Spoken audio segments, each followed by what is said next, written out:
Aabot sa 4.46 billion pesos ang naipalabas na pondo ng Department of Social Welfare and Development o DSWD para po sa Sustainable Livelihood Program o SLP para sa mga mahihirap na Pilipino.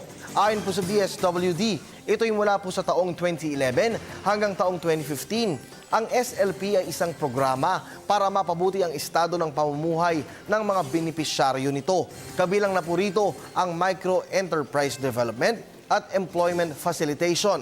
Sinusuportahan din po ng micro-enterprise development ang maliliit na negosyo na magpapatatag, habang tinutulungan naman na makahanap at magkaroon ng trabaho ang mga benepisyaryo sa employment facilitation. Ayon po sa DSWD, mahigit 648,000 mga pamilya ang nakakuha ng Micro-Enterprise Development Tract, habang mahigit 125,000 naman sa employment facilitation.